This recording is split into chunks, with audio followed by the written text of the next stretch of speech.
private jets lined in gold, $2 billion museums built for a single obsession, and fortune transfers so massive they make Wall Street tremble. These aren't Hollywood stars or tech bros in Silicon Valley. These are China's richest women. From custom-built palaces to billion-dollar pharma empires, the way they spend their fortunes will blow your mind and put most billionaire men to shame. She didn't grow up with a silver spoon.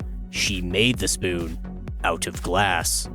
And now, the entire world is eating from it. Cho Kun-fei's story doesn't begin in a boardroom. It begins in rural Hunan province, where she was born into poverty and tragedy. Her mother died when she was just 5. Her father, once a skilled craftsman, was left partially blind and disabled from an accident. And yet, from the chaos, came clarity.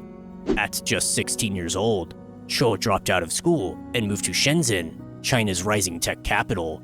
She took to the only job she could get, assembling watch parts in a tiny, dimly lit factory. Her salary? $1.50 a day. But here's where her story flips. While other workers clocked out, Cho stayed late, watching, learning, sketching ideas. She saved every cent, studied accounting, customs processing, even commercial driving, just to stay valuable. By her early 20s, she had built a reputation. Sharp, meticulous, unshakable. Then came 2003, the year everything changed. Motorola came knocking. The company wanted glass screens for its new mobile phones, and Zhou's company was the only one in China who dared to say, "We can do it better." That deal opened the floodgates. Soon came Nokia, Samsung, HTC, and the ultimate prize, Apple. When Steve Jobs unveiled the first iPhone in 2007, its revolutionary glass screen had Zhou's fingerprints all over it. Figuratively, of course. Her company, Lens Technology, became the undisputed kingpin of touchscreens. By 2015, she had taken Lens public. Her net worth? $10 billion overnight. Today, her empire produces screens for over 1 billion devices every year. And with 87.9% ownership, Cho holds one of the highest personal stakes in a tech company anywhere in the world. But let's talk about how she spends it. She lives between luxury penthouses in Hong Kong, designer estates in Shenzhen, and jets across Asia in her private Gulfstream jet, reportedly custom-fitted with sapphire crystal interior trims, the same material her company perfected. Her closet is curated by Europe's top fashion houses, and she's known to travel with a full-time style team, makeup artist included. And yet, she still insists on reviewing her new product designs herself. From sweeping factory floors to sweeping Forbes' list of world's richest self-made women, Cho Kun-fei isn't just a billionaire. She's the screen behind the screen. And she changed the way the world touches technology. From glass screens to prescription drugs, our next billionaire didn't start in business. She started in a high school chemistry class. Zhang Huiwan never planned to become a billionaire. In fact, her early days were spent in a classroom, teaching chemistry at a middle school in China.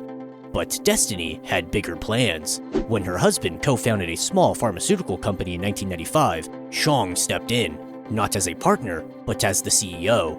No experience, no safety net, just instinct, discipline, and a sharp scientific mind.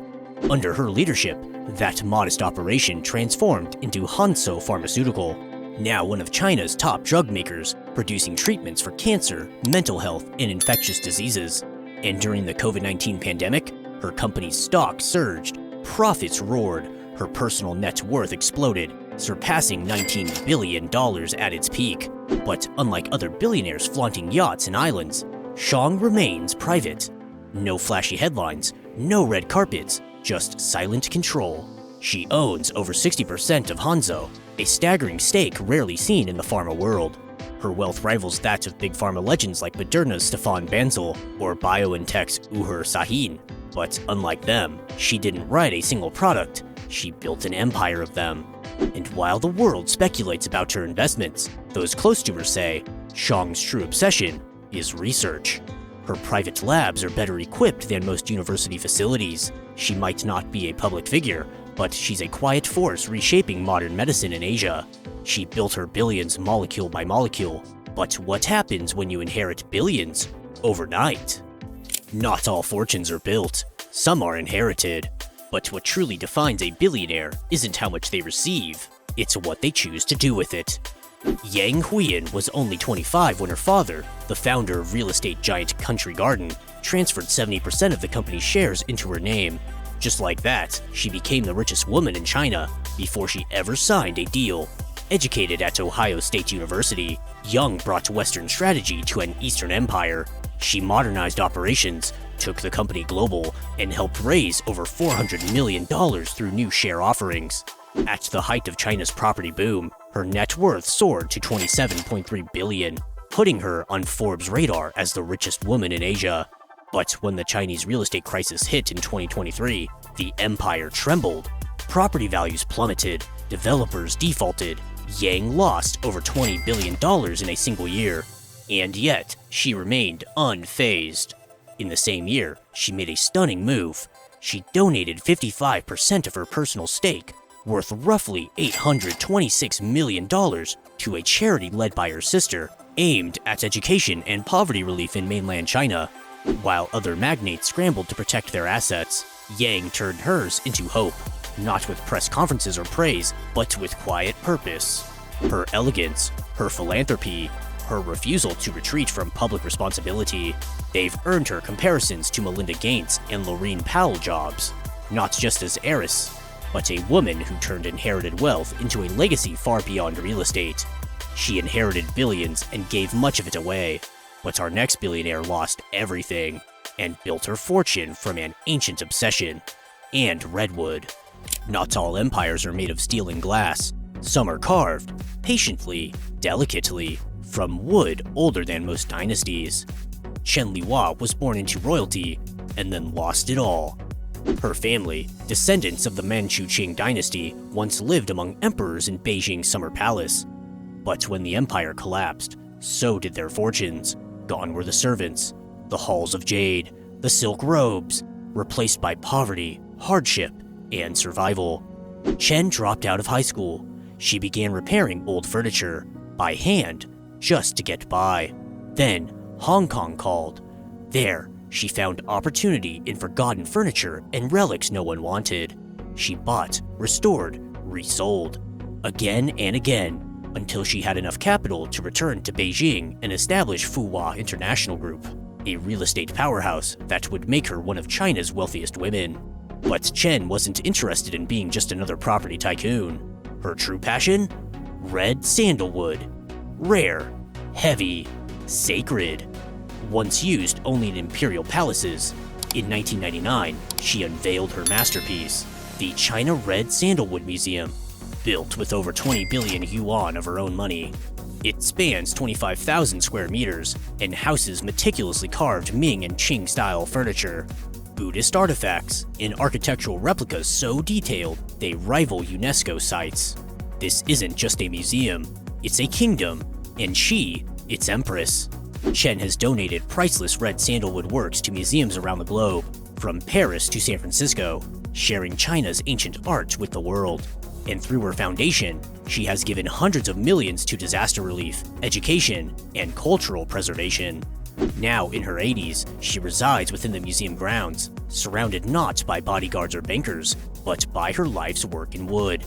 Her story isn't one of business alone, it's one of cultural resurrection, of honoring a dynasty lost, by building something timeless.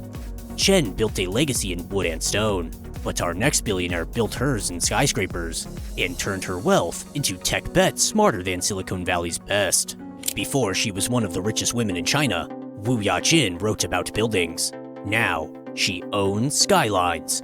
Her journey didn't begin with venture capital or a golden inheritance. It began with a degree in engineering, followed by a job as a journalist, reporting on real estate development for a government-backed newspaper in Chongqing. But while she wrote about other people's fortunes, she was quietly studying the blueprint for her own. In 1993, with her then-husband, she launched Long4 Properties, starting with a modest $60,000 investment. What began as a regional real estate firm soon exploded into a national empire, with projects across Beijing, Shanghai, Chengdu, and beyond. But it wasn't just real estate that made Wu Yajin different. It was her vision. While most property tycoons doubled down on land, she looked toward Silicon Valley.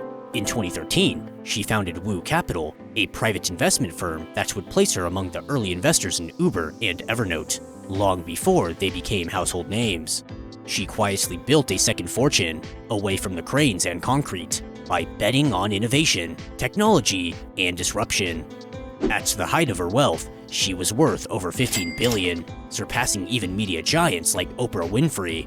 And even after her high-profile divorce, which forced her to relinquish nearly a third of her fortune, she bounced back with calm precision, retaining control, power, and presence.